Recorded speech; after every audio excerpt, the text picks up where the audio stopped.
WMAL, ABC Steven Portnoy joins us now. He's actually in Mineral, Virginia. You were in Washington yesterday, though, right, Steven?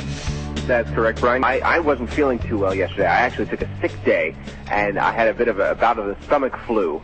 So let's just say at 8 minutes before 2 o'clock yesterday, I was indisposed. And all of a sudden, I thought, I live on 16th Street, about a mile and a half north of the White House, and all of a sudden I hear that slow rumble, and I'm thinking, man, one of those, D-Dot construction trucks somewhere is rolling right by, and geez.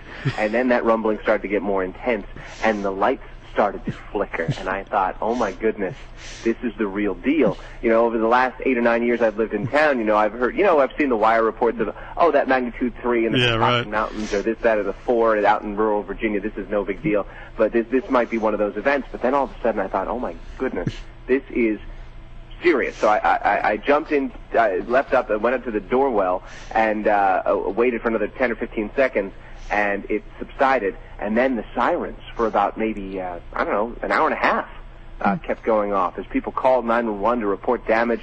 The good news is, we know, nothing too serious.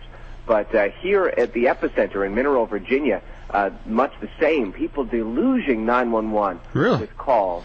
People wailing. Just take a listen to this. Let's see if this comes through. Are you okay? Okay, honey, it's gonna stop. It was just an earthquake, okay? Take a deep breath for me. I need you to calm down for me, okay? Okay, take a deep breath. It's gonna be okay. It's gonna be okay.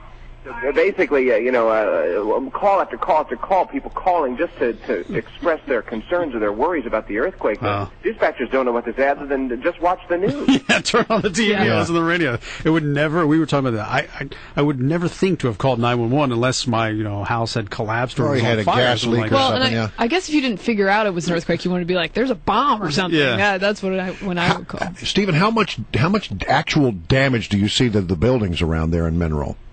Well, Brian, this is a town of about 430 people, and the town hall itself has some damage. There's a brick around the top of the town hall that fell away. There is some minor damage to the gas station here in town, so there's yellow police tape up.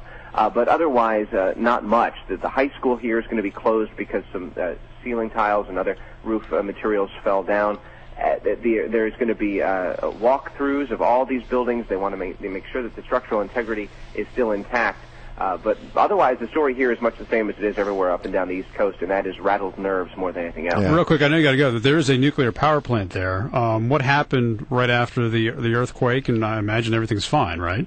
Well, they tell us the backup to the backup kicked in, but otherwise, the site lost power. The backup wasn't quite working, but then the backup to the backup did kick in. The site is offline. They're going to take it, to make sure that it's fine. But now that power is restored to the plant, they're going to see about starting it back up again. But there was no release of any kind of radiological material, and that's the good news.